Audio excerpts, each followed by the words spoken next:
Hello everyone, I'd like to welcome you all to the Future Flavours of Sounds Festival and more specifically to our stage today, the Linear Audio Sound Design stage.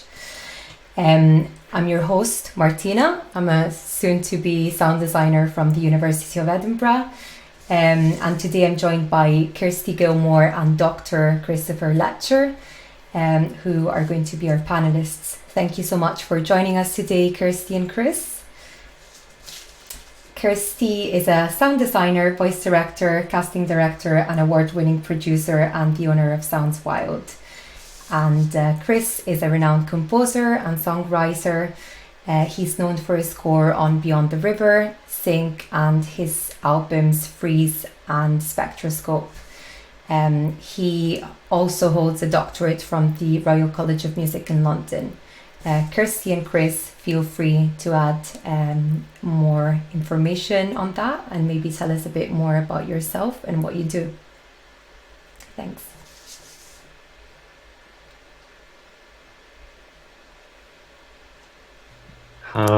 Kirsty, how would you feel about starting? Okay. I'm a sound designer for. I mainly work across radio and audio drama, across theatre.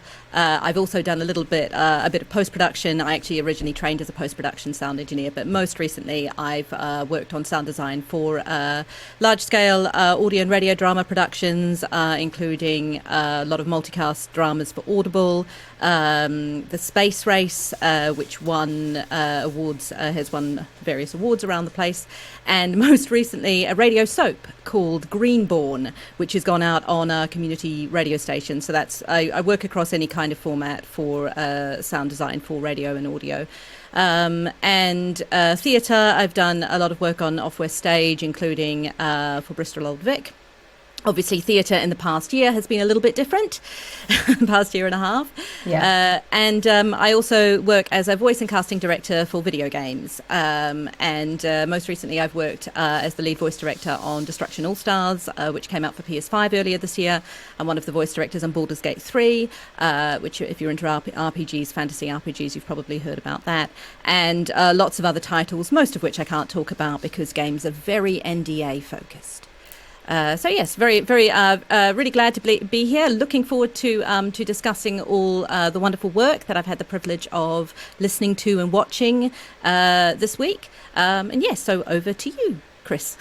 Thanks a lot. Yeah, I totally agree. This is an excellent initiative, and yeah, well done for putting it all together. And it looks amazing, very slick and fancy. So yeah, thanks so much. Great. Yeah. I am a composer and an academic, and I mainly compose music for feature films, but television as well. I've worked in South Africa for the last 10 years, but before that in the UK. And I have recently joined the School of Music in Edinburgh as a lecturer in music for media. And yeah, I've just arrived in Edinburgh actually after having been teaching for the last few months from South Africa, and I've just got out of quarantine hotel, so I feel I'm free, and it's great to be able to actually be walking the streets of the town, and yeah, it's fantastic. So yeah, I'm really looking forward to this. So thanks so much.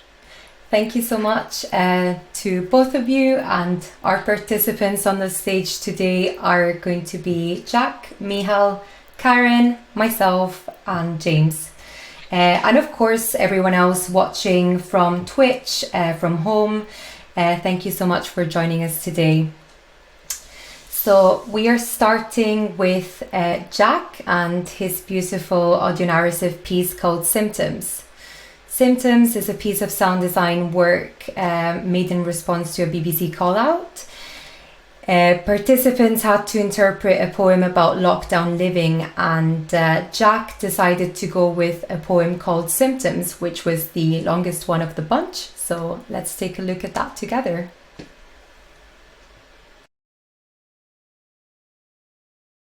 Kosh, and this poem is called Symptoms. Symptoms. Corked to make living lighter, splintered and skew whiff like a forgotten idol whittled from a yard tree, sprouting and then wilting leaves of skin. Hands like nubs of ginger root from over-sanitizing. Candle exhibition to the point of pyromania. Predisposition to dubious fashion choices. Long johns, arse sips, and the groundhog hoodie. Tuning in to ancient cycles of bone idleness. Automatic, northwest by west, 390 miles. Spells of follicular depression. Inability to troop my colour according to conversation. An extended hibernation period. And a complexion a shade of gypsum. Delirium. How to host a lavish mystic druzy houseplant halcyon down pillow party. Regular conferences with the cacti. My name is Esther Kosh. It's Esther Kosh. Kosh. It's Esther Kosh. Shh. Relapse into prolonged thought about a more idyllic place. Atlantis, Asgard, Avalon. A mob of geese flounder around my head at night. And it's just the plumbing. Imagining what it would be like to sublime and suffuse with nature. Oblivious to broken-heartedness, adjusted to the brevity of life.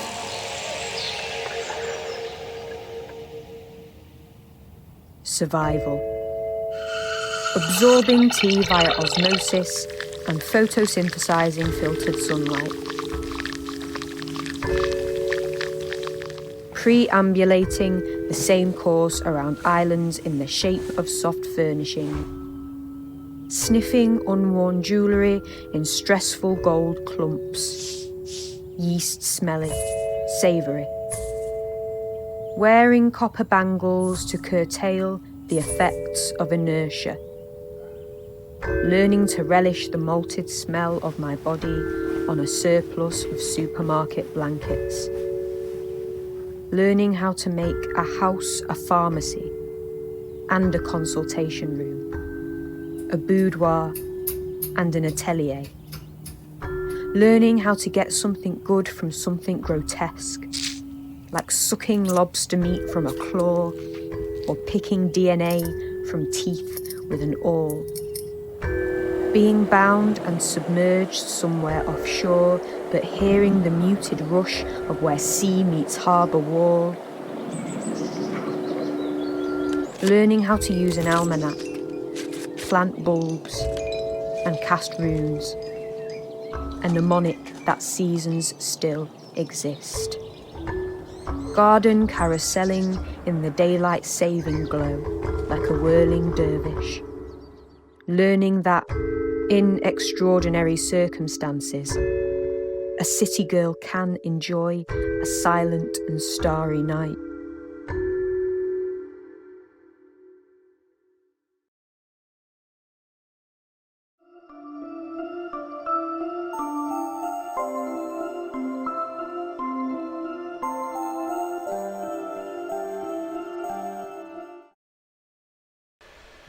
So we are back on with Jack, who's joined us. Thank you so much for joining us today, Jack.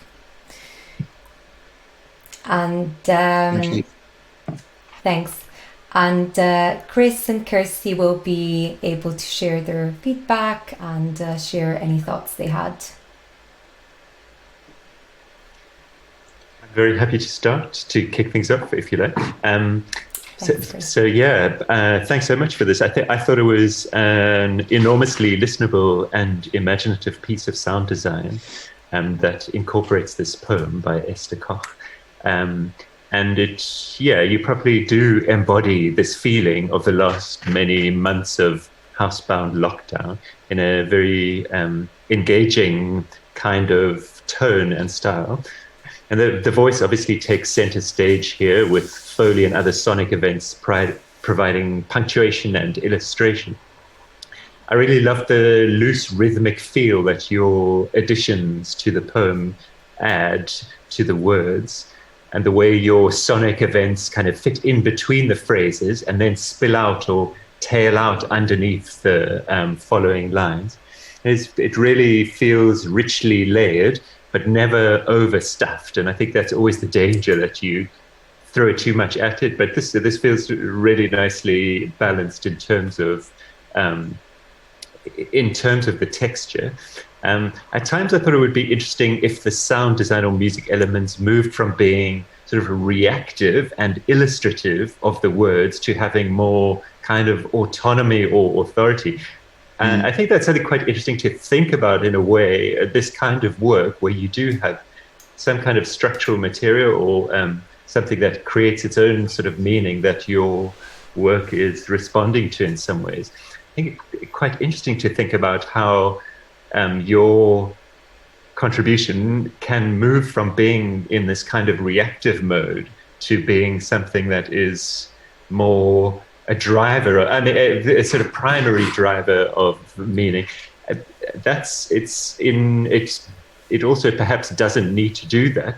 And I certainly never felt that there was anything lacking in terms of the sound design.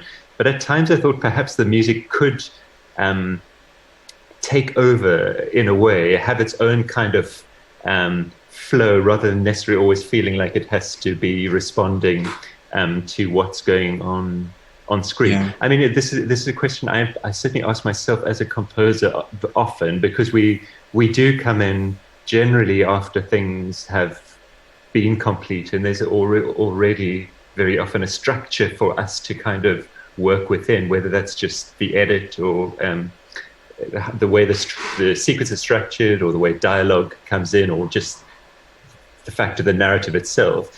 I was just trying to find ways in which the music can kind of be a more equal partner in this relationship with image and narrative. So that was my thought probably about the first halfway through watching it. But then actually I thought your music did start to have to do interesting things with your kind of descending melodic lines on the kind of vibes instruments. And it does seem to give us interesting new things. And yeah, your synths are great, properly sublime. I think the mix of that synth sublime kind of beauty section with the sounds of the plumbing and nature and the sort of rainforesty sounds works extremely well. There's a great sense of the full stereo spectrum, and it's immersive and engaging and great. Yeah, you shift moods very nicely. I think of this section at about 1 minute 50, and your sound and music demarcates the chapters, I think, very effectively in the way that you would want. So yeah, overall, I think a great piece of sound design. My last comment would just be about the ending.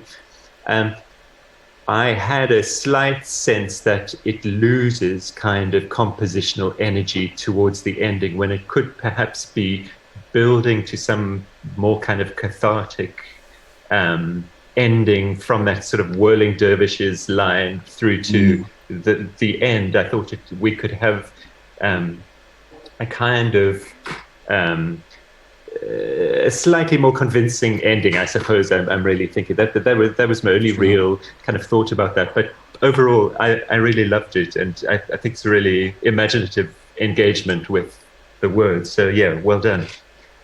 Thank you very much. Yeah. I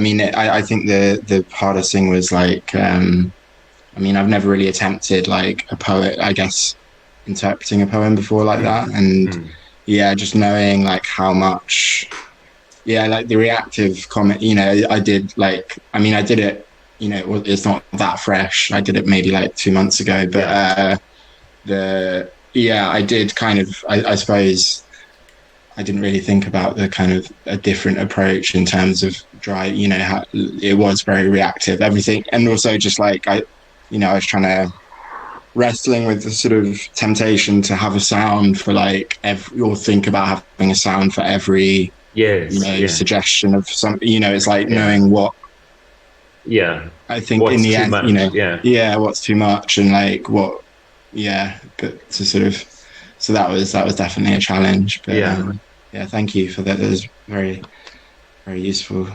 feedback.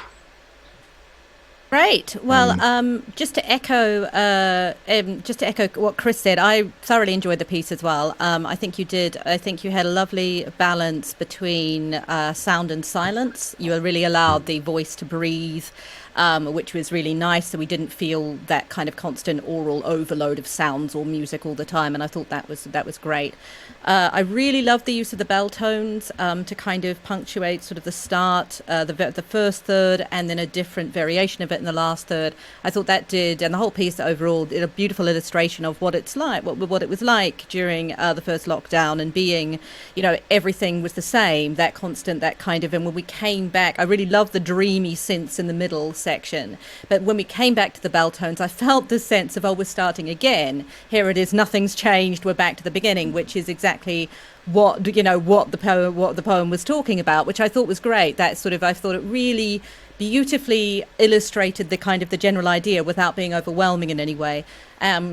I thought the choice of the bell tones was really interesting because it isn't something that necessarily came to my mind when I read the poem or when I listened to what I could hear in her voice. So I thought that choice worked extremely well, was very creative at the same time as being very simple. And I love that.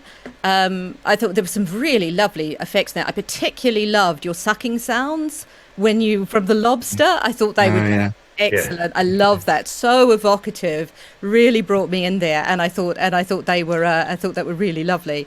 So in general, I really enjoyed it. I do understand what you mean about very much so as a sound designer. I'm always struggling against taking things out. Often I find that I over design and then remove things, and I do that a lot because you listen to it and you're like, it doesn't need to be. What is the sound adding to it? So I don't think necessarily I would have. I would suggest more sounds, but if you wanted to develop it further, I would look at more complex sounds. And this is kind of going back to what Chris was saying, is just taking it beyond the illustrative and moving it into making a statement of its own. So a good example I thought was this, when she talks about the plumbing sounding like geese, and we heard geese honks and we heard plumbing sounds, and that's great, but it's what you could do is illustrate the concept where she hears plumbing sounds that make her remind her of geese. So perhaps we wouldn't necessarily hear actual geese and actual creeks, but something that suggested that feeling, which might be amalgamation of the two. It might be kind of merging into each other, but something that suggests that. And why is she thinking of geese? Because geese are outside birds. She's thinking about hearing the outside. You know, and just moving the sound. So making a comment itself, not just kind of illustrating the words. Yeah. I mean, there's other bits like one of the times you had a wave sound when she talks about being bound and submerged, which was lovely. But you could to develop that idea further, you could have that whole sound washing over us into the next line. We could have that sense of being submerged in the sound. You can have sense of overwhelming just for a moment. That's fine. It's and I thought your use of stereo was great. You can stretch that idea further. It's lovely to be able to. I think you could. There were times when I felt you could push the soundscape out a little bit wider, just to give us a slightly more fuller sense. I did love the idea of everything kind of contained. It gave a sense of isolation a lot of the time, which was lovely. And if that's the idea that you were going with, that's great. It would just at times I felt I wanted it to push out and then come back in again a little bit. But it was in general, I really enjoyed it. I think it's now just looking at just taking it that one step beyond. So it goes beyond the illustrative and into something a little bit deeper. And like I said, it's not necessarily adding more layers. I don't need to hear more sounds. just considering more complexity to the sounds, I would say. More complex sonic events, as Chris said. But in general, I thought it was there was some really, really lovely stuff there. There were a couple of sounds that I wasn't sure what they were. I don't think that necessarily detracted from the piece, but there was something under the line. I think it possibly was a typewriter. Learning how to make a house, a pharmacy, and a consultation room, a boudoir, and an atelier. Oh yeah, I mean that was probably an example of something I could have left out, because I think I added it at the end. I mean, I was kind of working to a deadline as well. Not that it was like an actual job, but and I kind of thinking. I mean that was like someone. I think it was someone like in a workshop basically. Right. Okay. And then I kind of positioned it. I mean, I did quite a lot of using impulse response, like positioning stuff. So I think I was trying to suggest, but I mean, actually, I don't know how much that added. Well, it wasn't necessarily like, I wasn't worried. I wasn't particularly concerned that I couldn't identify the sound. I just wasn't sure what it was saying. Yeah. So I'm not, there were times when I can't identify the sound, but if it works in the sonic piece, then I'm not bothered about it. I'm not, as long as but I think it's just like you said, it is tricky to know sometimes what you need to illustrate, what you can leave out, where you can leave the music to do a little bit more talking as well, where you can have the music carrying if you're looking to illustrate an emotion rather than a specific instance, using music to carry that emotion can often work. And the only other, and this is probably quite a specific thing, but I would the balance at times was a little the voice was a little bit swamped at times, and I couldn't tell whether that was deliberate or whether it was just a balance that needed to be looking at. Just being aware of frequency content in different different sounds, particularly when you're dealing with voices like the author's, she doesn't have a voice that cuts through particularly, so just being aware of making a little bit of space if you are using voices, I think is something. It wasn't egregious, and at no time did I feel like I completely lost the words. It's really just something that something to kind of to consider if you're using a lot of content that sits within the same frequency spectrum as the voice, then that is just something you have to be a little bit mindful of. And I thought you did a really great job of addressing that through placement on the stereo spectrum. I thought that was great. It's really just something to kind of if you were taking it further, that might be something to just look at slightly. Yeah. But overall, I really enjoyed it. I thought it did a lovely job of illustrating, of really taking us into the emotional place that the poem seemed to sit in. So well done. Thank you. Yeah. Thanks for listening. Is there time to ask? Of course, yeah. We've got a few more minutes. I was just wondering. Yeah, I mean, it was interesting because I'm now really interested in radio drama. I mean, working with narrative content, but just kind of it was good in the sense of giving something like that, not having any visual element, I guess, and just working with text is it was quite an interesting challenge. But I think you're right. It's really hard to get that balance of literal sound design or realistic versus because obviously if you go down for something more abstract, I don't know, so quite quickly it can feel a bit arbitrary. Unless I mean that's so, but in terms of leaving an impression, I guess there is room there to kind of maybe have more of an effect.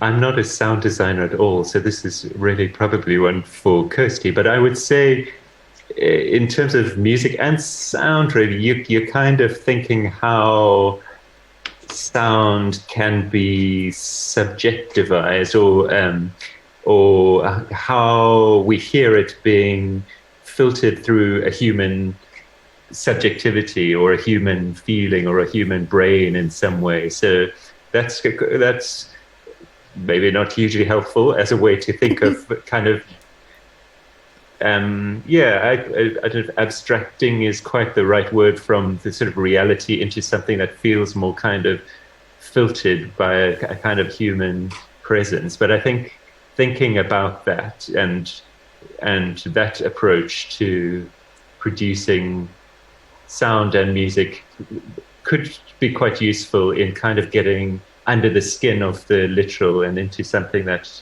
is more felt, and possibly also something that's more kind of metaphorical rather than I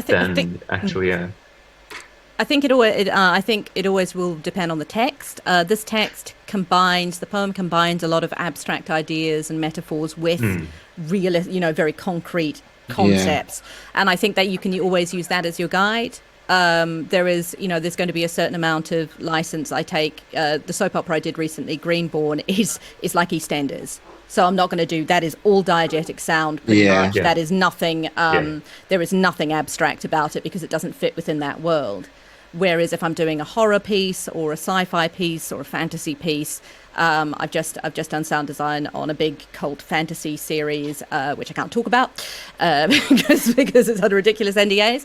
But that was allowed. I was allowed to get a little bit more abstract on that at times because we were dealing with abstract concepts. So I think the text will always be your guide with that. And I think if there is abstraction to be found, then I think you can have license to do it if it works sonically within the piece. And I think you did that too. You did that with this piece, and you can then carry that further. So I think it is always tricky, but I don't think some cases you will go on the side. It has to be all realistic. Some cases will be a lot more abstract. Totally understand the idea that how abstract you can add too much to it. You can get to the point where you listen to the sound design and go, I'm not really sure what that's trying to say. That doesn't. You can impose your own ideas, but only so far. You can't take it away from a piece. How you can't take it so far away that the audience doesn't really understand what you're doing. Unless it's for your own amusement, in which case go for your life. Yes, and you'll find if you do want to get into audio and radio drama just quickly, you'll find that dialogue is the most important thing overall. Nothing rules more than dialogue. It is everything. It is the center of everything. So everything I do as a sound designer for radio and audio drama, dialogue is first. So everything, and that in a lot of ways will shape with what you do. Especially if you start working with commercial broadcasting stuff, because they are very, very hot on how much you can hear the dialogue, bearing in mind horribly that a lot of Audible listeners, so Audible being obviously one of the biggest suppliers of drama, audio drama, a lot of Audible listeners listen with one ear in. Yes. And at double speed sometimes as well. That's a whole different thing. But when you start thinking about audiences and who's listening to you, then that will have a driver on what you do as well. You will find. Which is it's what's the is it Interstellar? Who's the director of Interstellar? Thingy, the big space Nolan? Drama, Nolan. Yeah. So there was a lot of talk about the intelligibility of the ADR and the dialogue in general, the dialogue mix on that. It was very intentional. A lot of the time you can't really hear what they're talking about. You could not get away with that in audio and radio drama. Loved it on screen. I thought it was a really interesting and very brave choice.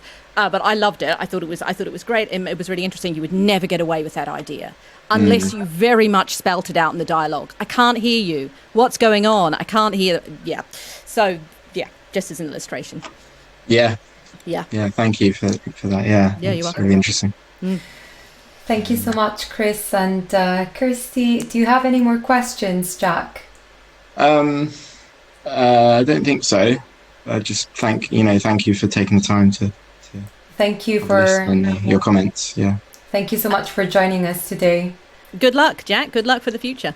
Thank you. Thanks so much. Yeah. Cheers. Bye. So next up we have Mihail.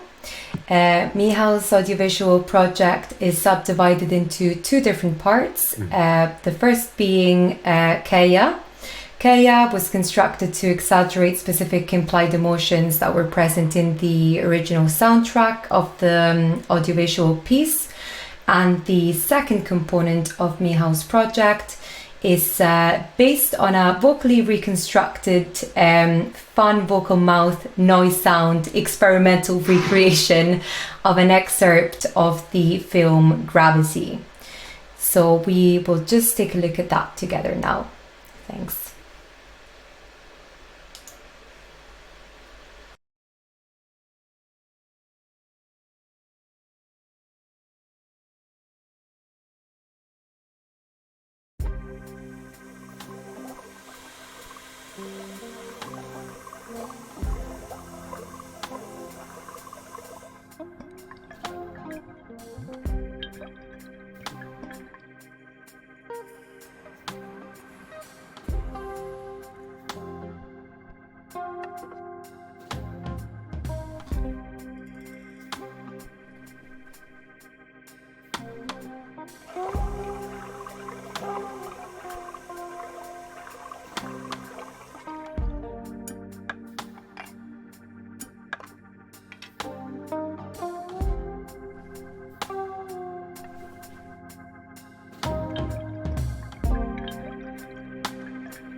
And we have Mihail joining us now, and Kirsty and Chris will be sharing their feedback and any thoughts they had on the submission.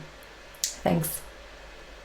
Okay, so first off, Mihail, I really enjoyed the piece. So we're talking about Kea to start with. I thought the use of the wine kind of pumping and sloshing sounds I thought were really great, really evocative to start with. Lovely, kind of gave me a real sense straight away what was happening. I thought they were very focused on what the very appropriate for what the lead for the character, for the person in the video was doing.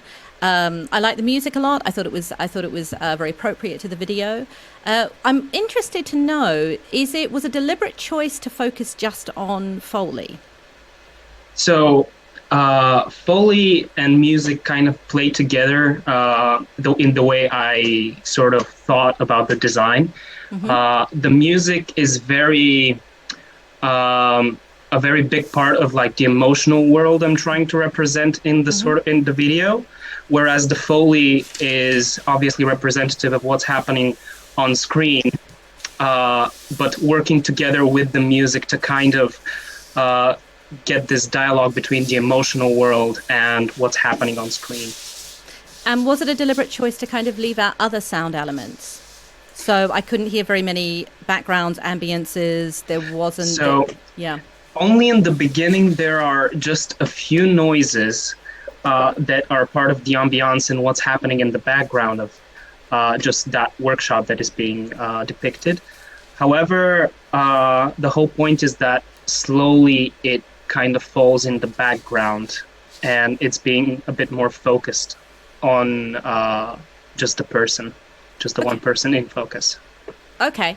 I think then if you wanted to develop it further, I think I'd make that a little bit clearer, because I couldn't hear anything aside from, there wasn't really much sense of an ambience. There wasn't any room tone particularly. I didn't get a sense. I got a beautiful sense of what he was doing, but no real sense of the space itself. Mm-hmm. So that was, if you wanted to develop it further, have that. And I love that idea of concentrating it in. I think you could start with more then and take it away, mm-hmm. Because at the moment it seems like a deliberate idea to make it completely sparse right from the start, sound wise. So in terms of the sound design. Which is fine. It was just some of so there was quite a choice to use the footsteps coming down the stairs, which was lovely Foley sound, whether that was Foley or whether that was pre-recorded, that beautiful coming down the stairs. And I love that. But then some of the other movements, there wasn't any Foley to at all. So I wondered if it was a deliberate choice to highlight those, which is great. I think just making that choice a lot clearer would kind of help that idea. I'm also, you talked in your covering document, you talked about illustrating implied emotions. I was just interested as to what emotions you felt you were being illustrated. So it's, the whole idea I went from is that idea of the intimacy of creating something with your hands, something that's well crafted, that you put a lot of love into, and going home after a hard day of work and enjoying a nice glass of well crafted spirit with a nice blues track in the background, and this kind of whole intimate feel of the notions that were depicted, I guess. Okay, well, I thought that if that's the central idea, then that's lovely. And I get that with the wine pouring. What I would say is that it doesn't really. That sounds very different from what the video seems to be saying. Like the visuals, it doesn't quite, for me, mesh with what the visuals are. And I think using non-diegetic sound is obviously perfectly fine. It's very creative. I think maybe the disconnect for me was a little bit much. I like the idea behind it personally, but I didn't get a sense of what you've just described to me. I didn't really get a sense, and I think that's probably because because the visuals didn't really work. And I think when you're doing audio post for visuals, you always have that reference back. Is it going to make sense? It's perfectly fine giving the dinosaur a sound of a crying baby, if that's, or a pitched down crying baby, if it works. But I think just being aware of how the two, it is they do need to work together, and stretching the creative boundaries is great. I think I didn't quite get that from what the emotions you were describing. Just the disconnect was just a little bit too much, I think, for me. But I love the sounds themselves. I thought they were lovely. And now that you've described the emotional journey, I can really understand what you were going from. I think probably just getting that meshed a little bit more, and maybe expanding it so that you do have a more of a sense of wider coming in. I think would, if you wanted to develop it further, that would be my suggestions. That's it from me. Thanks. Yeah, that sounds great. Yeah, but overall, lovely stuff. You know, really was very engaging. So, which was great, and I really got a sense of what wine sounds like, the wine process sounds like, which is excellent. That's awesome. Yeah, I'm very much in agreement with that. I thought, the bluesy soundtrack absolutely works. I think. It made me think quite a lot about associations we make between different kinds of music and different kinds of alcohol. And there is, in my head at least, something of a tradition linking kind of blues and the sort of down-home American authenticity kind of vibe with bourbon, really, and not always with kind of wine. So that felt quite fresh and interesting in a way. So it does sort of bring in these kind of ideas about a kind of a comfortable kind of American authenticity, but quite sort of masculine about it as well. But I think that worked interestingly in the piece. I think I also thought the sound design elements were quite lightly done. I think I would agree with that comment about the fact that there is sort of certain sounds that we get to hear, but some of them are done with real subtlety. There's a moment where Kia's hair sort of lightly grazes a pipe or something. We hear this kind of a very soft. So there is a sense that we are kind of immersed in that environment, but I agree that's obviously not entirely the case without the kind of sense of the different room ambiences that your very precise kind of Foley events operate within. The moment towards the end of the uncorking and the pouring of the bottle of wine, that does suddenly feel like quite a new moment, or a new sort of introduction of a different approach to using sound. Suddenly we get something that's not music, but that is non-diegetic, and that does instantly kind of open the listener, viewer's mind up to all sorts of questions, and you do think, oh, where is that off-screen sound coming from? Is it happening in the sort of now of the film, or is this, as I kind of imagined after asking myself these questions, is it happening later in the day? This is Kia sort of unwinding and all of that. So those are interesting moments, and I like the way that I like the fact that you have kind of disrupted the sort of the realism that you've kind of set up and up to that point, to kind of thrown that up into the air. And they're good moments of kind of asking us to question ourselves, whether it has the effect that you want, and whether the kind of that kind of disruption in our kind of immersion in that world is exactly what you were going for or not, is a question maybe that you need to answer, but it's interesting and great. And I thought it was a very pleasing piece of sound design, and some really nice detailed layering.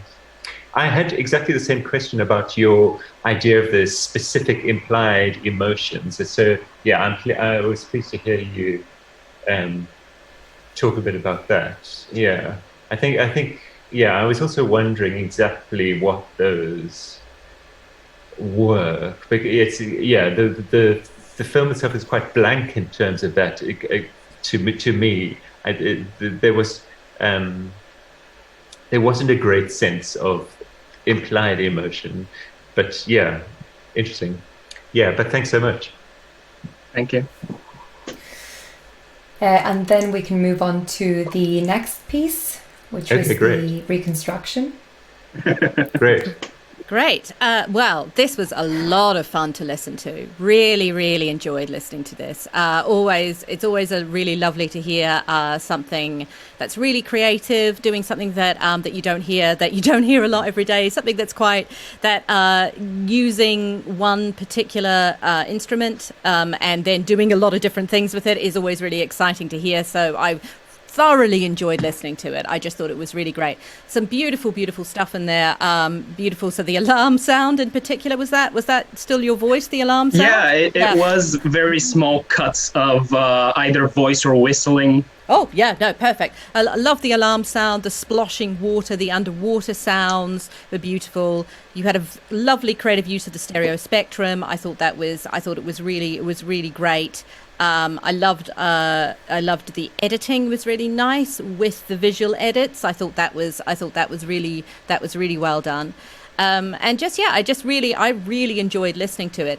I guess I think if you wanted to push it a bit further, then I'd probably look at, you had a lovely amount of layering, particularly quite busy sequences when she's inside the shuttle.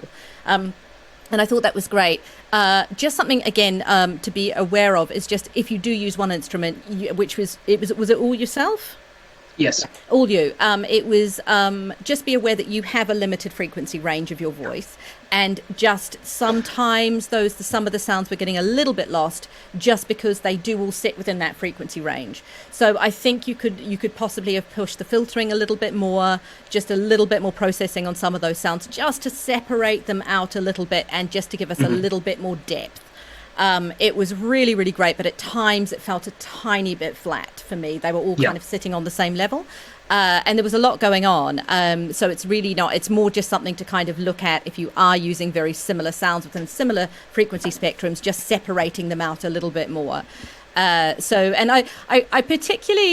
really liked the kind of the silliness of some of the sounds. I thought that was really funny. It did make me wonder, because some of them were very realistic. You know, you were clearly going for realism. Some of them were really realistic. And then we had these quite silly moments. And although personally I found that really fun, it wasn't massively in keeping with the tone of the film. That's a very serious film. No. And I think that's fine. I think if that's a choice you make, that's fine. I think it just has to be quite... I think if you want to make a choice to include sillier elements, I think potentially that needs to be a little bit more showcased, because I felt it was, although they made me laugh, I wasn't sure, is he trying to be serious? Is he trying to be serious? Is it supposed to be? I know you said it was a fun piece, which was great, but some of it was so realistic, you know, that was really heading towards that. I just wondered, to me, that I think I would have preferred something that was a little bit more, if you were going towards silly, making that slightly more of a bolder choice, so that it became a little. Yeah, it's funny that you mention it, because it is kind of like making a comparison between the two. Mm-hmm. The funny moments, they're there to obviously be funny and a bit more cheeky and kooky, but also to kind of pull you out of the realism of the scene and make this very detached feel from the main theme of the movie, and kind of get you more into this funnier zone while not completely being comfortable with what's happening on screen, because it's still a bit of a very tense scene in the original, but I wanted to take away from that a little bit and give towards the funnier side of the design. Sure, and I think, it definitely pulled me out of those moments. I guess because you're, again, using one instrument and one vocal, I think possibly the contrast isn't quite as big as you possibly think it is. it's to me it's not, because it's still your voice, and quite clearly your voice. It's not as big a contrast with the silliness. It definitely pulled me out, and it made me laugh, but to me, I didn't get the sense of the contrast that you're talking about. I didn't get that. It just felt like I've decided to be silly at this point. So if that's something that you were going for, great. It's not. I think it's a little bit difficult when you do choose to restrict yourselves to one particular instrument. If you are going to make statements like that, it's just something just to be aware of, that it's much easier to do when you've got a bigger spectrum of instruments or of sounds to kind of work with. But overall, really well done. I thought it was really inventive, really great to listen to. Love the use of things. I mean, you could have gone a little bit further, Summer, and put in slightly more ambiences, slightly more loops, obviously, because there's only so much you can go shh for before it sounds a little bit weird. But I thought that overall it was a very, very enjoyable piece to watch and listen to. And obviously a ton of work went into it. So well done. It was really, really fun to watch. Really glad you enjoyed it. Yeah, very much so. Yeah, I totally agree. I think it's properly fun and witty, and I read it as a kind of an experiment in what you could do with sort of very limited means in a way, but also, quite irreverent in the way that you pop the kind of serious, quite often kind of pompousness of the original film into something that is much more light and fun. But at times I think your redesigned soundtrack really does work in surprisingly effective ways in terms of a kind of realism for the. I'm thinking particularly of the sound of the capsule whistling through the kind of thin atmosphere at the beginning of the sequence, with bits of the capsule kind of shearing off. We get a real sense of that kind of wind resistance and its effect on this object kind of flying through it. So it could be really great. I really like the really panicky, distorted cabin sequences. It almost works as a kind of crazy music in there, with very deeply layered bits of sound, burning and being submerged by the seawater. And great. I like your underwater sequences and the bubbles. I thought maybe you could get a slightly better sense of the underwater environments sonically, but you do make good use of kind of low pass effects to give us this sense. And there's a moment where she's been under there for a kind of distressingly long time, and then she's kind of making her way towards the surface, and you bring in this really high frequency that you really feel as a kind of pressure that is being enacted on her. And that felt kind of super realistic, even though you were working with such minimal means. But it puts us in her subjectivity and in her head in a way that sound design so effectively does so often.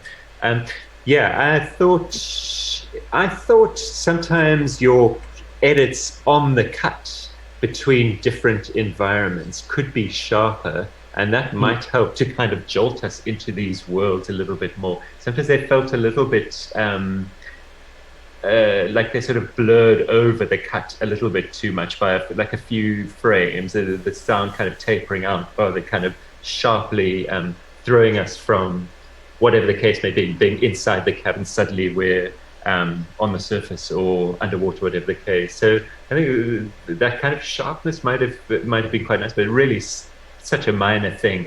And we really do get a great sense of these different environments, that the outside, the underwater, the cabin, all achieved just with your voice, which is excellent work. And that was really great. Thanks. Thank you so much, Kirsty and Thank Chris, for your feedback. And Mihail, do you have any questions that you wanted to ask our panelists? I don't think so. They were very, they gave very extensive answers, which I loved. Yeah. to the work. You're very welcome. They're great. So, yeah, if you don't have any other questions, we will move on to the next person. We have Karen next. She's going to showcasing, or better, shoecasing her creative audiovisual practice.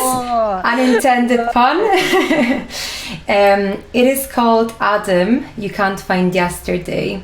And it's a really clever combination between what Adam says in the piece, contrasting with this sadness and reflection in his eyes and body language.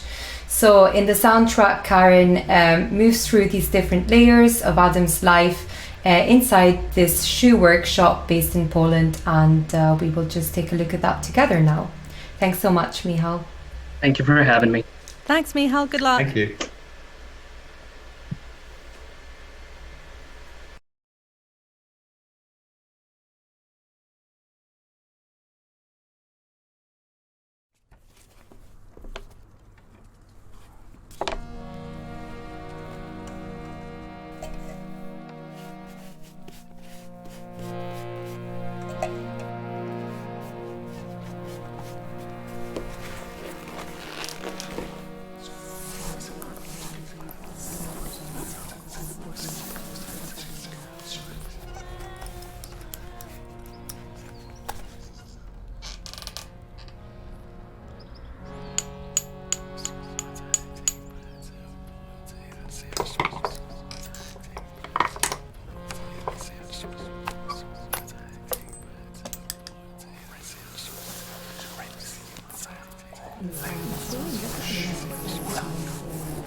Work extremely well to give us, to immerse us in the shoemaker's world. And those sounds are very often upfront and sound extremely well recorded and edited and synced. You chose the moment to introduce the non or less realistic whisperings perfectly, and they seem to stream naturally from the high frequencies of the close mic brush on the shoes that we just heard. And there's that lovely moment, a very brief moment at about 23 seconds, when Adam seems to acknowledge the whisperings of the stacked shoes. There's kind of just a sort of a brief moment that your sound is very much kind of driving, of just a slight kind of pause where he seems to be kind of listening to the whisperings. It feels really powerful. All those kind of human beings the shoes have been shoes for now present somehow and clamoring in the workshop. Yes, I agree with your write-up that there is a sense that they are kind of oppressive in some ways, but it's not entirely like that. They kind of, that we might sometimes read them as the voices of his own past in his head, as well as those of the disembodied shoes. Also there's a sense of his memories, his history, and all of that, I think, that comes through. Part of all of that is obviously generated by the music, and I think the harmonium and the falling vocal phrases work very well. I wondered what it would be like if you muted the diegetic sound far more exaggeratedly when the camera is outside the workshop looking in. And I thought that might be an interesting moment. And I was wondering if maybe you had experimented with that, giving us a stronger sense of the kind of objective looking in on him, and then the subjective reality of being there with him, and in a sense, kind of sharing his headspace and how he sees the world. I think that's quite interesting. When we are outside the window, we hear a very present creaking of, I think, a chair. That's how I read it, as well as a kind of hammer tap just before we go back in and see him with the hammer and the shoe. And I think that does work very nicely as a sonic bridge between. It kind of masks the cut in a way that you often find in film, and very effective. But what it doesn't do is give us the sense of the kind of outside and then the inside, which could have been interesting to play with. So it'd be interesting to hear if you did do any experiments with that kind of distinction. But overall, it's really fantastically detailed and really layered piece of sound design work. I thought your mix between the music and the sound design privileged the sound design over the music, and maybe what I have to say is partly because I'm a composer rather than a sound designer. But I thought the music was could have been more present in a way. And I think partly that was in the way the harmonium, for example, you could have recorded it with more of the kind of wheeziness coming through, which could have been quite interesting. And to have that slightly more upfront and present and tactile almost would have been quite good. But obviously, you do always need to think about things in terms of foreground and background, and not everything can be foreground. And what you have chosen, I think, works extremely well in terms of the sound design element. But there were times when I kind of thought the music was a bit too in the distance and kind of in the past in a way, which works definitely. But it's another kind of choice rather than one that's right or wrong, I think, very much. But fantastic. Yeah, great. Right. So, I thought this was a lovely piece. I really loved the detailed Foley that you added. I thought that was really, really nice. Just really so detailed, well recorded, very appropriate. Sounded great. And I loved the central idea behind it of the whispering shoes. I thought that was a lovely idea. And I thought that you really beautifully brought that to life. I love the layers of the whispering shoes. I loved, again, I totally agree with Chris, the placement of them, the fact that you edited them when we saw him alone with the shoes, not in the front-facing workshop, and you could hear them surrounding him. I thought that was lovely. So I thought as a central idea, it worked beautifully. That was really clear to me. And just the little touches of some of the Foley. There's some of the brushing. There was a lovely moment with the cigarette. Some of those moments were absolutely lovely. And I thought as a piece that really concentrated on delicate work in a way. The Foley was really delicate, and that really brought us into. Really focused us on him and his hands and what he was doing, and I thought that was lovely. I felt very much like I was sitting there with him, just there watching him do his work. It was so mesmerizing and concentrated, and I thought that the choices there really helped bring that home. And then you've got that compared with the whispers in his mind, and there was no kind of there was no sort of, sometimes you can with non-diegetic choices like that, it can be a bit unsure as to what was happening, but I didn't feel that at all with this piece. I understood that the whispers were happening in a non-diegetic way inside his head, or they were things that just he could hear, and I thought that was beautifully clear. So I thought that was lovely. Really, my only suggestions are, and this is going to be incredibly picky, but you could go a lot further with the Foley. There's a lot of clothing rustle that could be added. There is more that could be done if you wanted to. It's not, again, that's a choice. You didn't necessarily have to, but if that was a Foley artist doing it, there would have been a lot more cues. Just because he picked up a shoe, but I didn't hear the sound of his hands on the leather particularly. When he was smoking, I didn't hear him inhale the cigarette. It's being very, very picky. It's very much, and I'm only saying this because you did such beautiful, detailed Foley work that if you wanted to take it that step further, you could add a lot more to it if you wanted to necessarily.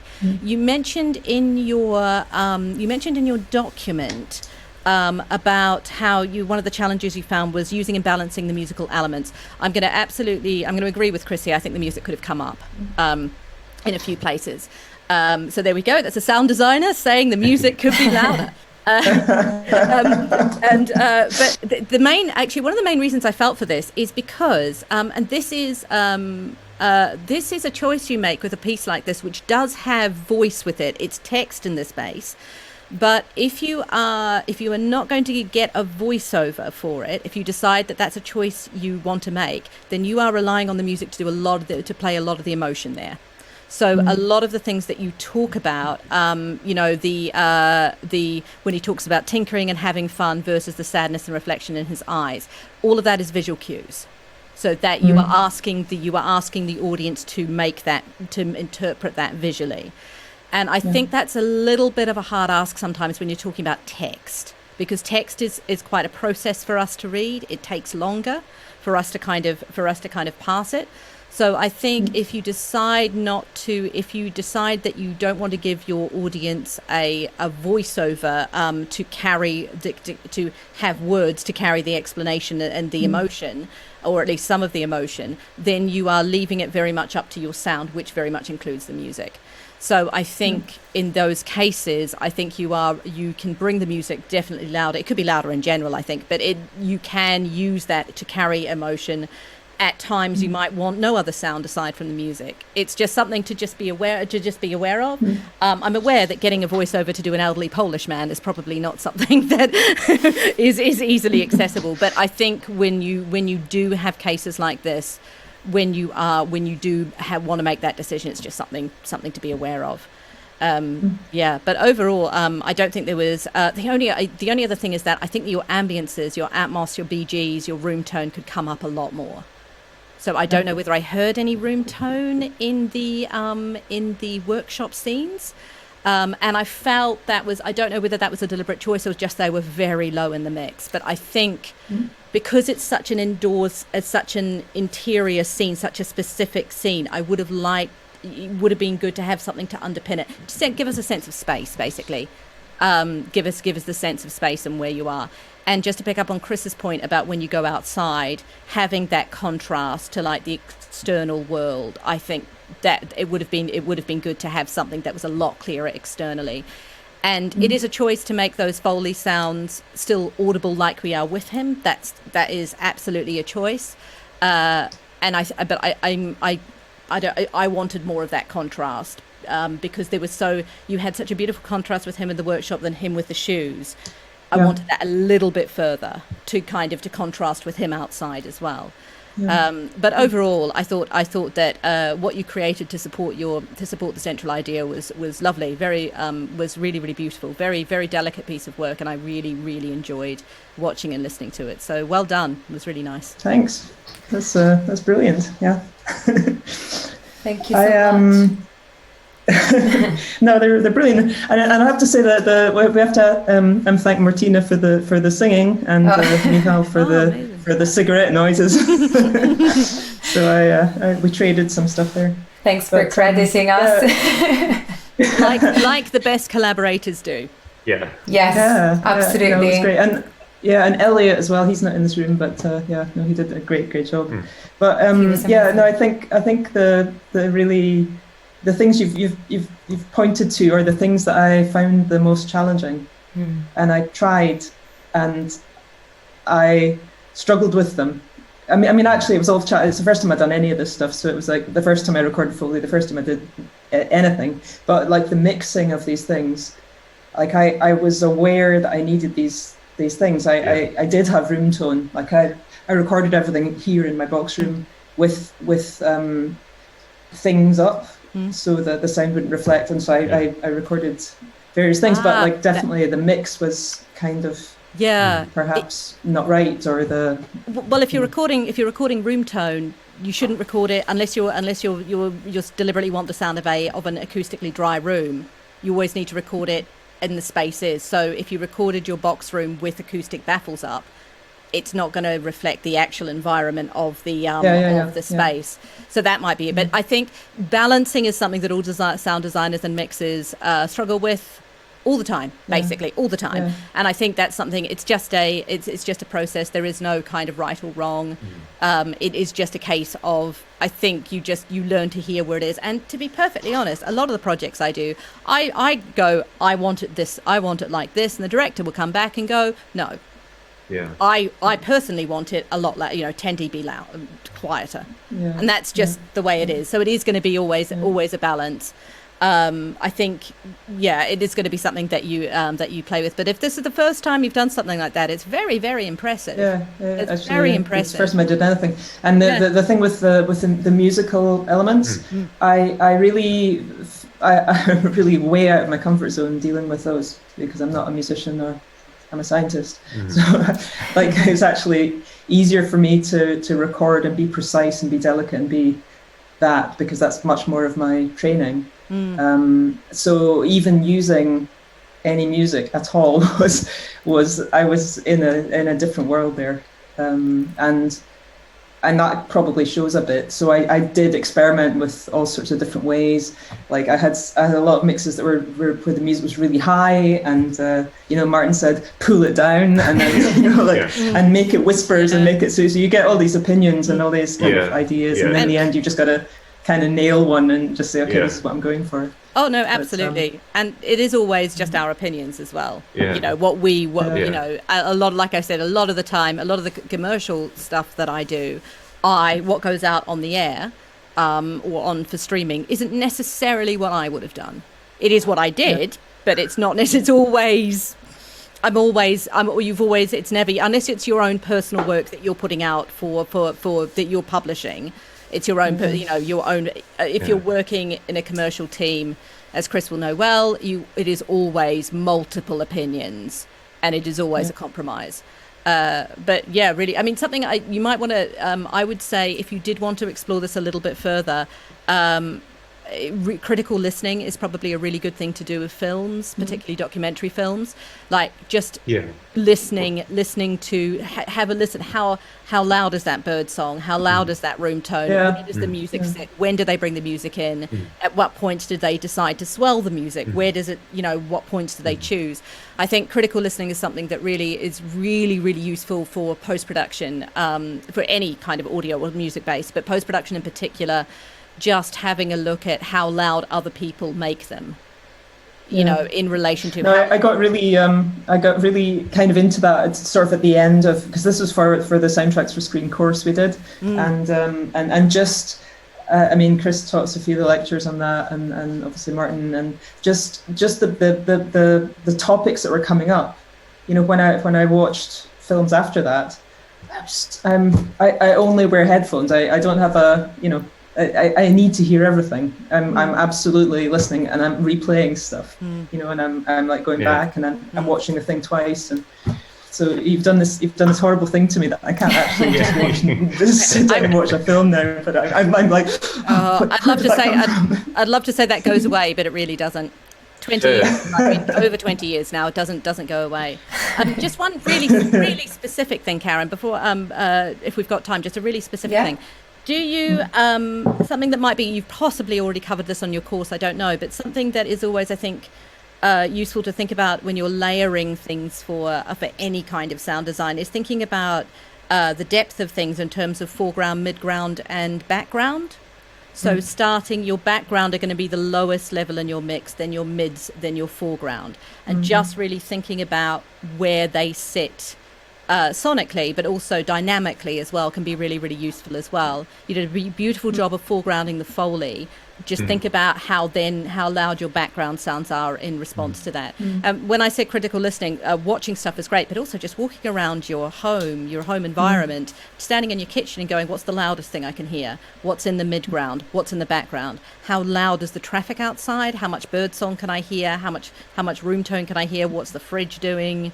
Can I hear my flatmates banging doors in the distance? That kind of thing can be really thinking about things in 3 layers. If you do get stuck and go, I don't know where I am, what should be louder or softer or whatever, thinking about foreground, midground, background. Really good, it's really... I'll use this in my... I'm working on sonifications for my thesis, my dissertation just now.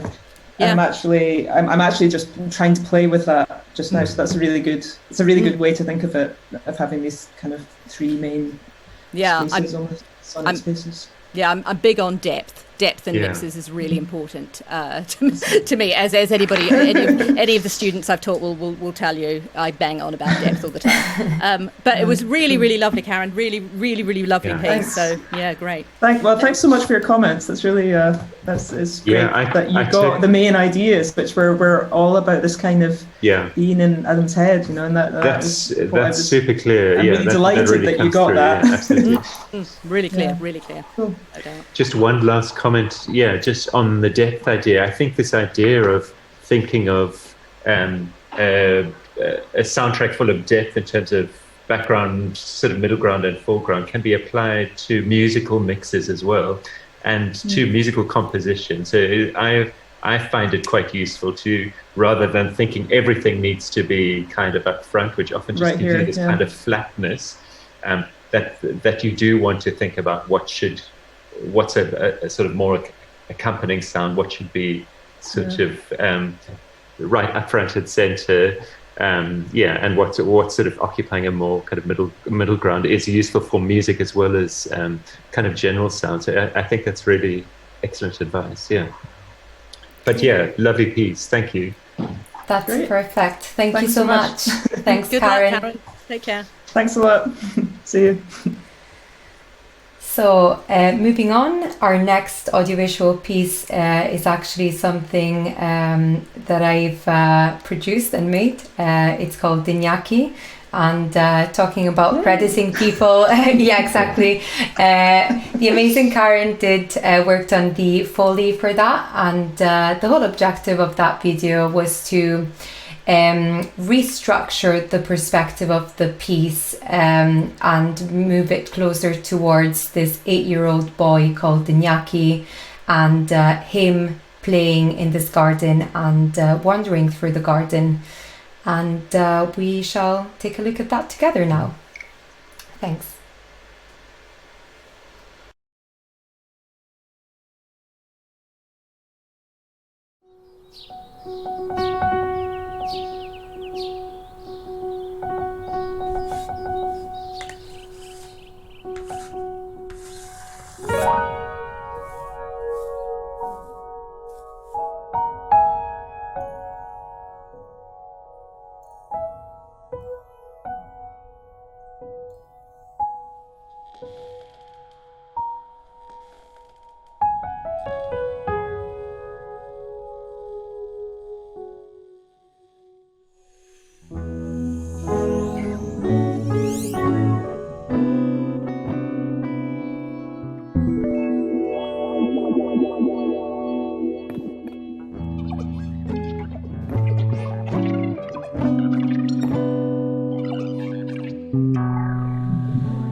So please feel free to share your feedback and thoughts about Dignaki with me. Do you want me to go first? I'm easy. Yeah, go for it. Okay, cool. Right. So what I loved about this is that I got a very, very much, I got a clear sense of the external world and then Inyaki's internal world. I thought I definitely got the what you were going with that, with the difference between his external world and then when we shifted into his imagination. Yeah.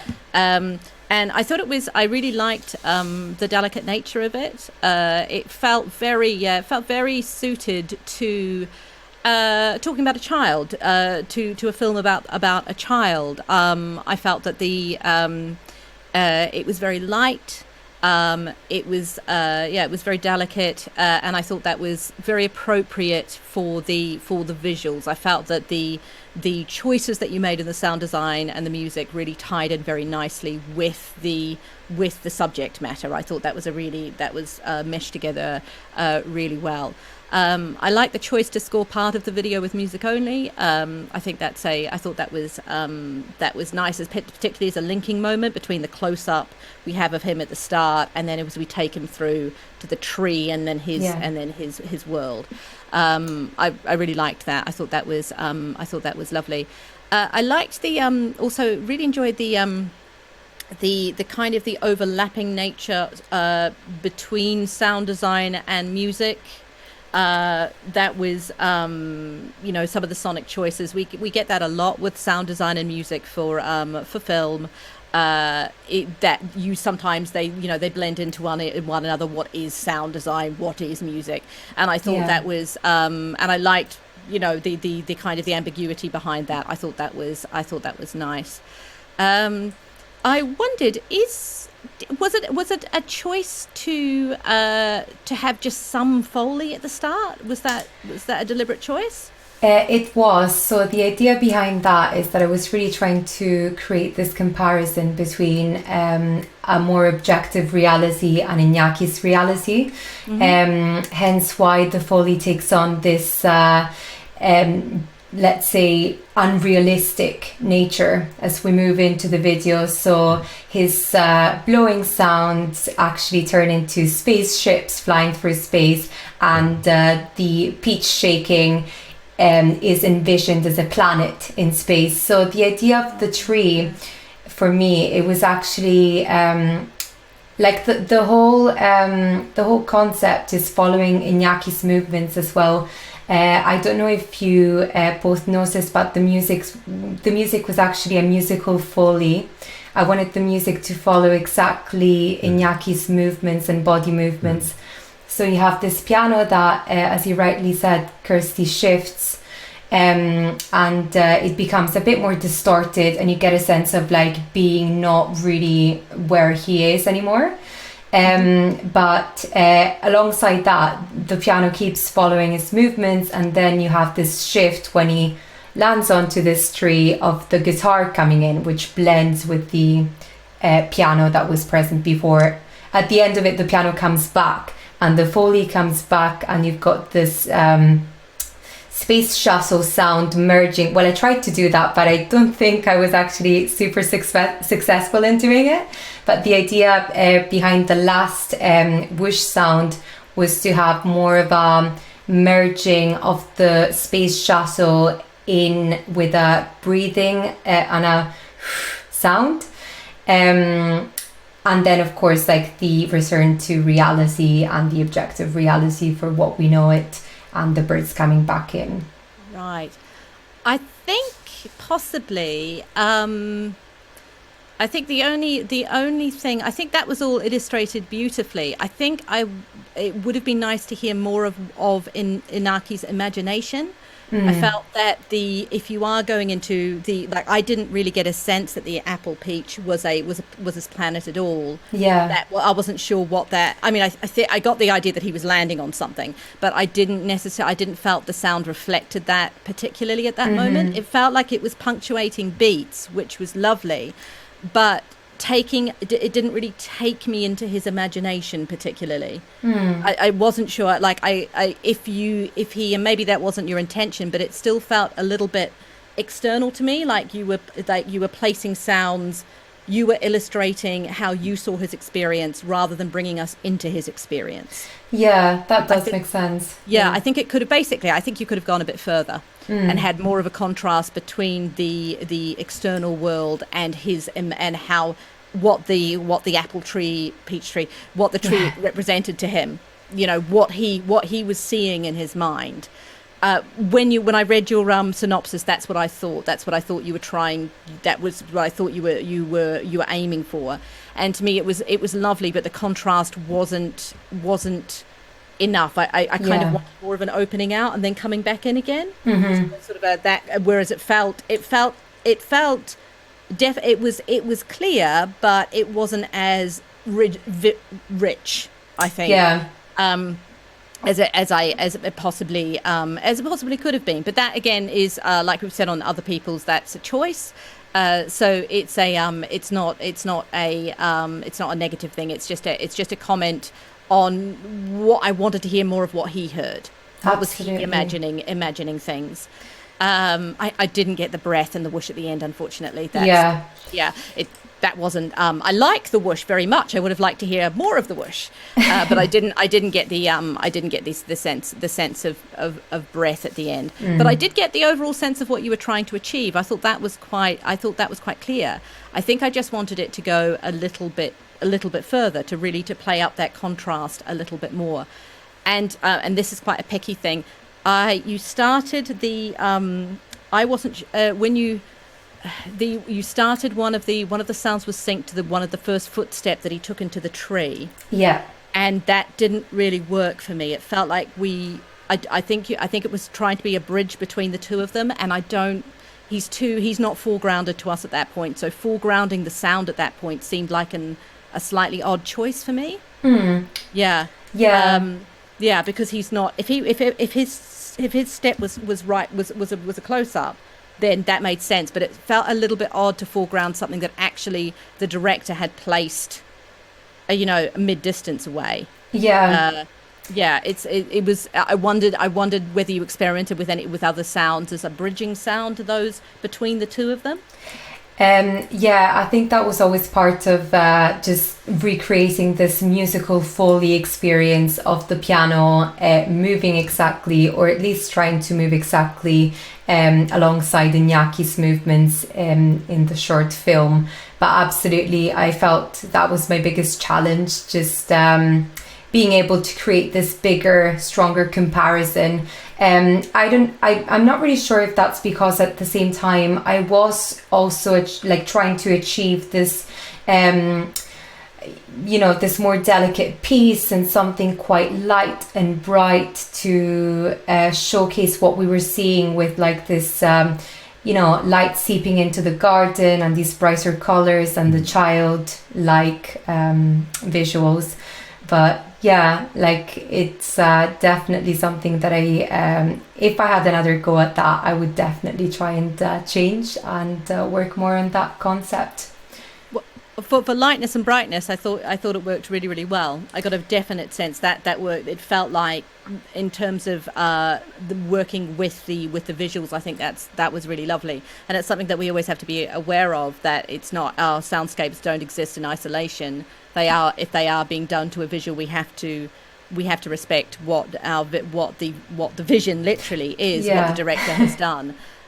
Just something. I mean, that may not have been the point of this particular exercise, but it's definitely something working in the professional sphere that we always have to be aware of, because the visuals. If you are working with audio visual, then the visuals will come first. Absolutely. So, and that it's just something. It's just something. Like I said, it might not be appropriate for this, but it was something that I thought that overall the style and tone of what you chose really fitted with the visuals, which I thought was great. So well done. Yeah, really nice. Thanks a lot. Yeah, completely. My feedback is very much along those lines, and I think it does exactly what you want to do in terms of getting us to enter the boy's mind, or the head of a child imagining various things in a wonderfully subtle way. Absolutely, and there's no question about that. And I think I had the same questions about what if you push that slightly further into being into that shift into the boy's imagination being more exaggerated. And I mean, that is an entirely different kind of soundtrack, and it just is, probably just a different choice that kind of does the same thing. But you have such a nice kind of lightness of touch there. It doesn't feel kind of heavy-handed or too over-the-top kind of thing, which works beautifully. I guess I hear you now talking about how the piano is kind of mimicking the child's movement, and I think that sounds really interesting to me. What is also happening there is that you have the distinction between the real world sounds that kind of get sucked back with the liftoff into his imagination, and then we don't hear the sounds of the garden, etc., the bird song and all of that stuff, but we hear the piano becomes phased, and you have all these interesting kind of almost sci-fi, like subtly sci-fi kind of sounds echoing his imagination. But the what seems to read more strongly for me is that then music becomes associated with this imaginative world, as opposed to the non-musical world of realism. But that is kind of blurred by the fact that the piano does come in right at the front before we kind of launched into the child's imagination. So it's not a criticism. It's just thinking that the way you are reading the film isn't necessarily all that clear. It's because these distinctions, you're thinking it's kind of more complex the way you're thinking about it, that the music is following him right from the beginning, and it's not about kind of moving us. The presence of music itself is not the signifier of whether we are in the real world or in the head of the child kind of thing. So really interesting things to think about. The other thing I thought that was very interesting to think about was just improvised musical sound versus music that is kind of worked, if you know what I mean, so often film music composition is highly worked. We might start with a bit of improvisation, but then it kind of is compositionally so totally worked out that the kind of the free form, the lightness of improvisation often gets substituted by something that's very, very precise and very measured and very definite. What I think works really nicely about the music here is that there is still a sense of improvisation in the music, but those qualities are lovely about improvisation, and things that we often really want to try and keep the sense of the delicate and the whimsical and the sense that things could go in either direction. It sort of gives a bit of autonomy to the music in a way that it's doing its own thing. But improvisation can also sometimes feel a little bit unsure of itself, like it's waiting for something and kind of reacting. And so I didn't feel that it went into that extreme here, but it is something to kind of think about, that you do want to. I often think with balance, with music, that you do want to get this sense of improvisation and performance and all those amazing things about music, but also find the right balance between something that is very precisely placed within a film, that still has flow and kind of music to it, and I think that's always something to think about. And I always think about it in terms of my work, and it made me think about those same issues here. And I don't think you went too far in the wrong direction in any of those kinds of ways of thinking about music, but they're kind of present there for me as ways of thinking about how music works that really was not very well expressed. But yeah, feel free to ask more questions about that if you want. But overall, I think it does what you want, getting us into the boy's imagination, and I think some of the ways you manipulated his sounds, his breath, turning it into that kind of whoosh of a spaceship. I think it works fantastically. Yeah, very nice, imaginative and subtle work. Great. Thanks a lot. Yeah, I definitely agree, and I still think the two, these 2 points are always connected to this, probably to this other side note, having to or trying to reach this lightness in the piece, and trying to find this balance between something that's that feels quite flowy and airy and delicate, and something that is more structured. But yeah, definitely. If you had to, just one question, if you had to structure the music, how would you do that specifically, and at what point of the short film would you do that? So I think I would have, if it was up to me, I think I would have thought about bringing in music once I think I would probably have exaggerated the kind of sucking back of the real world, so we get a real sense of being of this distinction between the one world and the next. So I probably would have brought in music once the launch has happened. I think that and you do choose that as the moment at which things shift, and that's a lovely moment to do precisely that. I think I probably would just have exaggerated. The issue of a steady pulse is obviously one that is key to structure in many ways. So I think, and that it obviously has a kind of solidifying role, a steady kind of musical tempo in terms of solidifying things. So I think I would have experimented with that, but I think the lightness you talk about and the kind of the free floatingness of the music that feels nicely free of tempo, and just correct me if I'm wrong, it might at some point go to something that's more strict, but in my memory of it has this more kind of a-tempo kind of free form thing to it, which is lovely. But I think, experimenting with that, at some points maybe the music can kind of develop its own kind of pulse and its own kind of authority in the piece. But it's a tough one. I think your choices ultimately were the right ones, and you do want this sense of this kind of rubato feeling that it is. Yeah. It has this kind of natural, lovely, light flow to it. Yeah, tricky things, but interesting issues.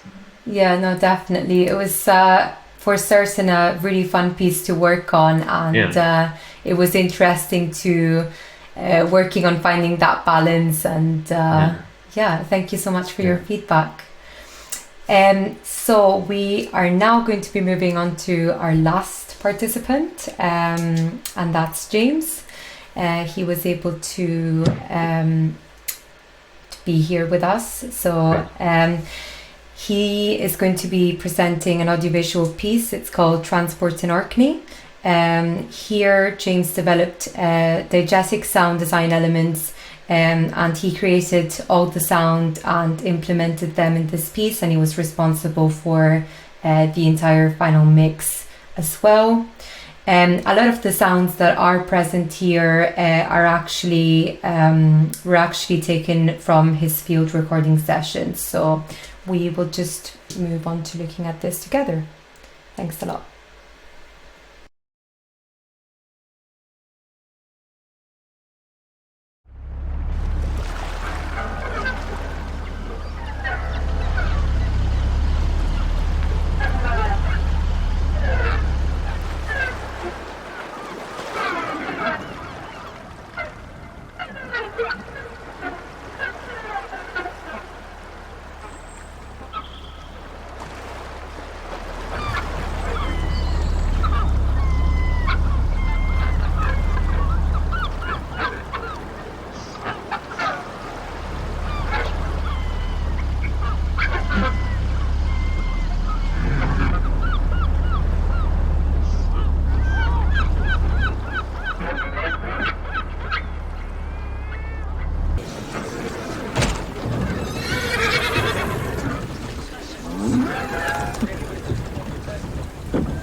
Lands runway 19 or just artifact 06.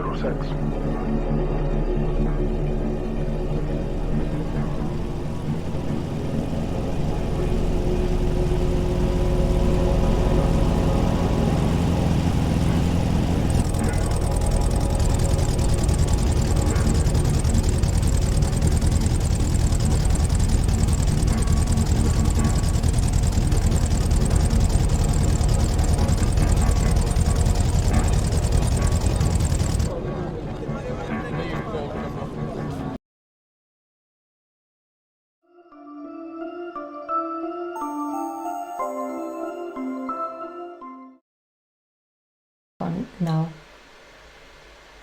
So we have James joining us. Thank you so much for joining us today, James. And Kirsty and Chris, you can share your feedback and thoughts now. Great. Okay. Well, this was quite a long piece to do for so well done. It's there's a lot of complexity here, and I understand from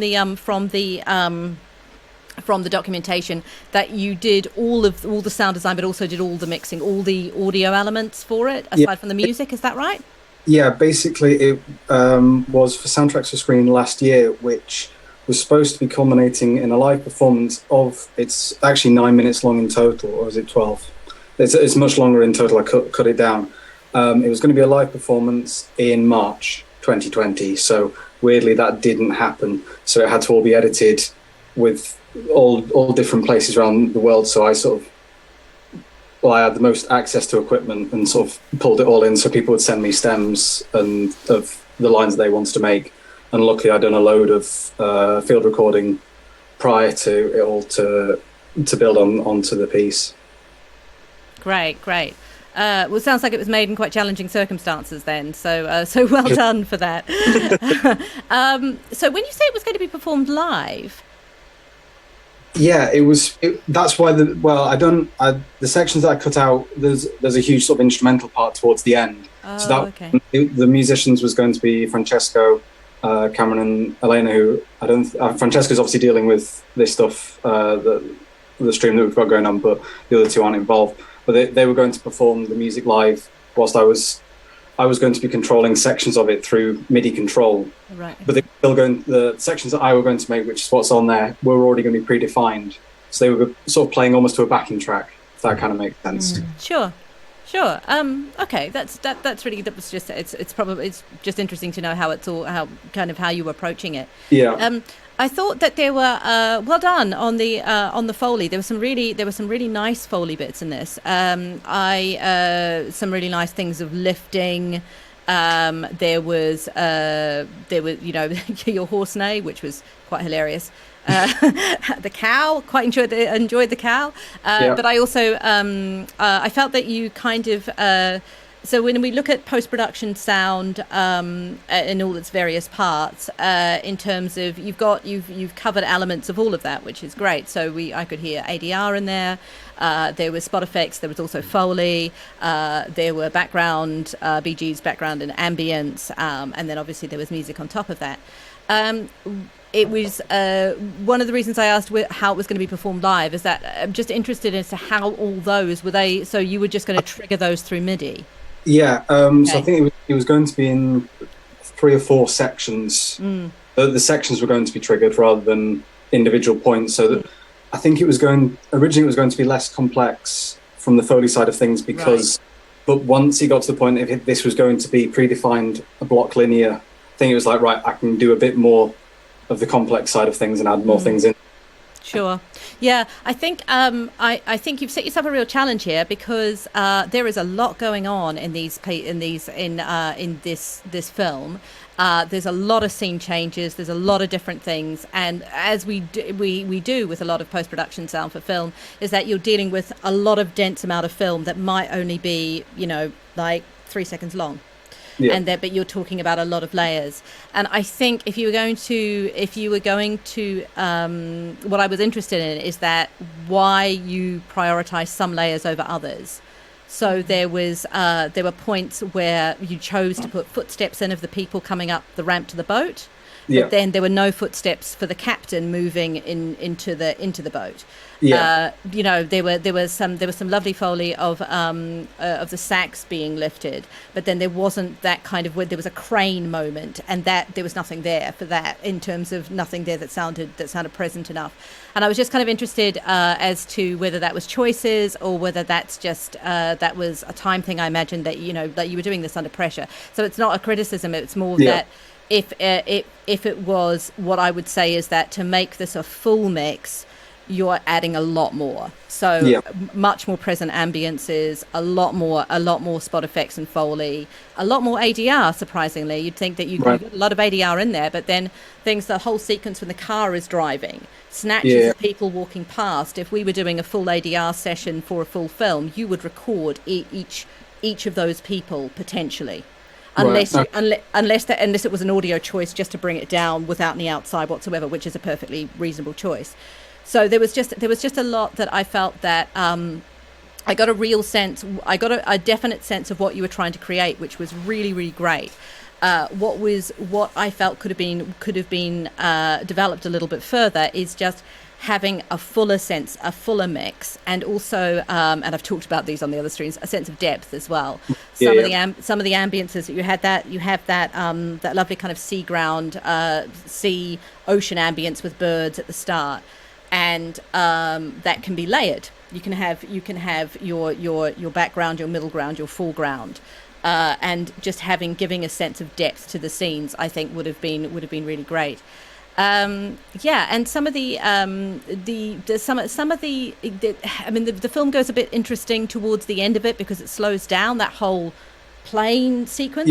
That's a hard thing to do with diegetic audio, because you make a decision about, it's quite clear the visuals aren't, there is a stylistic choice that's been made with those visuals, and it is a choice you chose to kind of keep the diegetic nature of it a bit, which was great, but it is, you know, that is a decision you have to make. It's not going to completely sync with the realistic sound of a plane slowing down. So it's just something to be aware of. But I think consider all the elements that you would put into a film, a full soundtrack for this, were all there. I think it's just the whole mix itself is more complex. If you wanted to create a big full mix, there was a lot more that needed to go that you would potentially want to add to it. This is just, and James, I'm just going off your when you said that you were doing the full the realistic layer of sound. To get that full amount of realism means adding all those elements to it. And the ones you highlighted were great. I think just underpinning them all with a lot more, with more richness and more depth would have just developed the sound a little bit further. The only question I had is those kind of clanging sounds at the start. Was that music, or was that? That I think is a guitar through some X. Oh yeah. The thing is, it sounds quite... that's what I thought it was. But then I thought, well, the thing is, it does sound quite a lot like metallic ship creaks as well. I think I think it's Francesco that tried it. He was trying to sort of have that type of effect, but in the guitar, because that's sort of...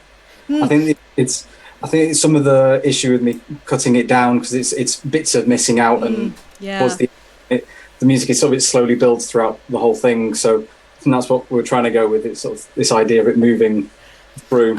I think that's what I was missing, because the music dropped out at points, so I wasn't sure whether the start of it, I thought it was music, but then because it was kind of missing and then it came back in again at times, I didn't get that development of the sense the way through. So, and it's so I quite liked the abstract music compared to the diegetic sound. I liked that kind of balance. I thought that was great, but it was just a little bit inconsistent.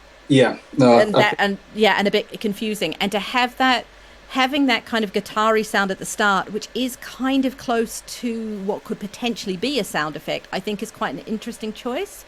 And I like the idea of it very much. But then I think it potentially needs to be made a bit clearer that what we're listening to is music and not a slightly avant-garde sound choice. For a moment, I thought you were foregrounding a really weird ship creak.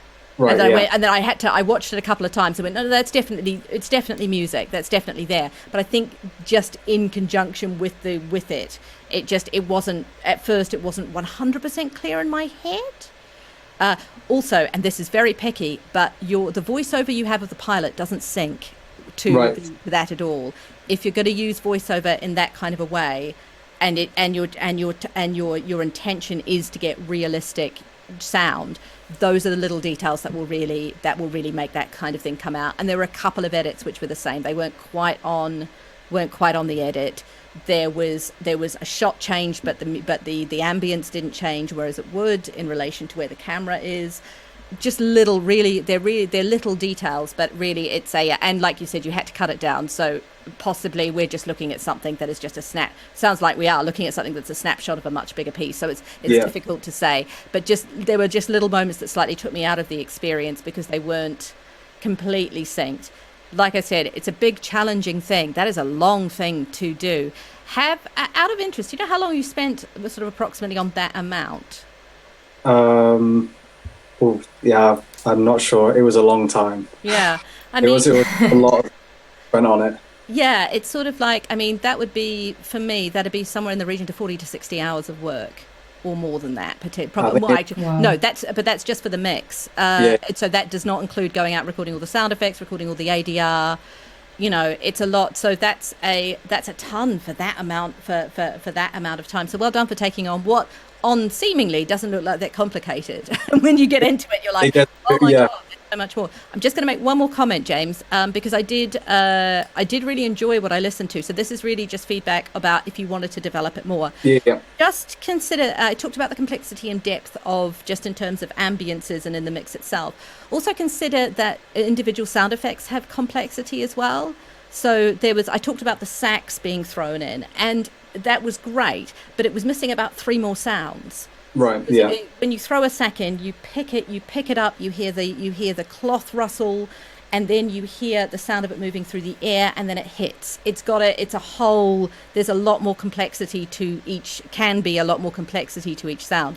The cow being lifted up was great, but I wanted to hear the rope creak, and the sound of the people underneath it. Same with the horse. It's that kind of it's that sort of each sound doesn't exist by itself. It also exists inside the environment, and that applies to things like reverbs as well, or your post effects. Just making sure that sounds exist within a space, and that's it's very specific. That's very specific detail. It's just kind of thinking about it on a commercial level, really. Sort of what the next steps you would take from that. But again, I know we're only seeing a section of it, and it is. I'm very impressed that somebody took on, because it is. I looked at it, went, "Ooh, this is quite complex." So there's a lot going on with doing a realistic, a diegetic sound mix. It's very challenging. So well done. I enjoyed it. Hence all my feedback.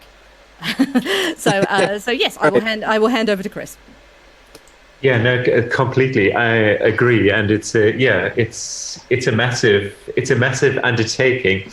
I think for me, I guess the experimental nature of the music made me kind of listen to the whole soundtrack as a kind of more experimental kind of approach to adding sound to an existing piece of film. So yeah, I think there's a lot that really works extremely well, I thought, and some very well thought through and positioned field recordings. I agree about the beginning. I did feel was very dense in terms of sound, and I definitely think that idea of thinking about the layers in terms of background and foreground would really help that. So yeah, this sort of sloshing of the sea, which actually looks kind of super calm in the image, could be pretty distant in the distance. We don't need to hear all of the kind of chatty seagulls kind of right up close. So it just those things I think would help with the density at times, and the and the sense of a kind of 3-dimensionality in terms of depth. but absolutely love the poor horse getting winched up. I think that's a nice light moment. And I thought the winching sounds great. Footsteps on the bridge there all worked well. The bits of snatched conversation over that section, I think, works very well to kind of ground the images in realism. The speeded up section, I thought could perhaps have had a more kind of viscerally engaging kind of piece of sound design. It's quite an amazing piece of film, that with the car kind of rushing past those people in those narrow little streets. It's kind of very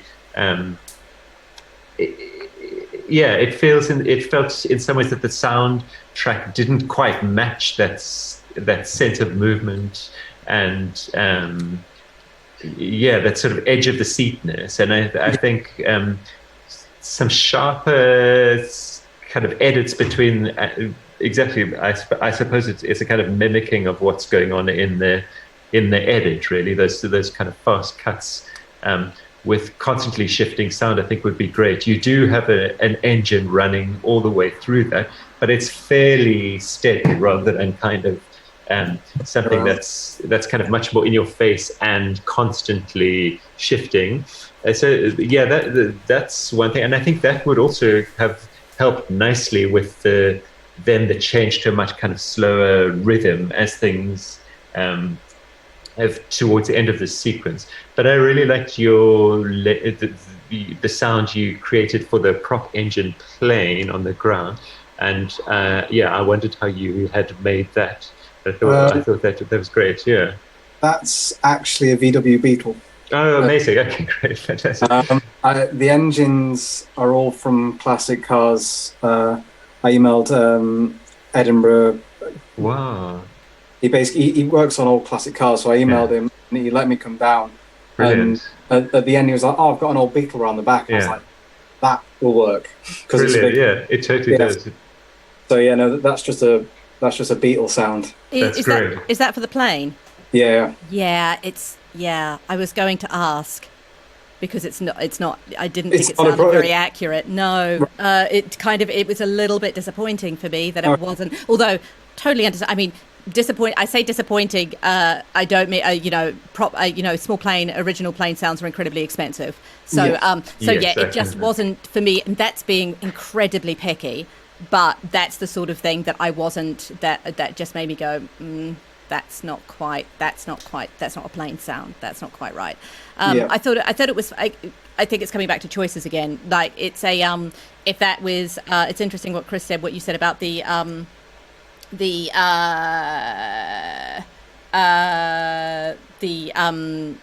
abstract nature of it and taking it as an experiment. If you take it as an experiment, if you go in that kind of direction, that is absolutely fine.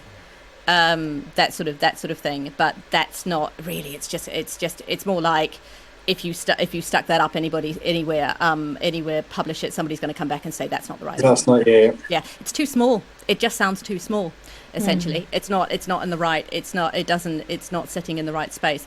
But I don't want to. Again, that's me being super, super picky.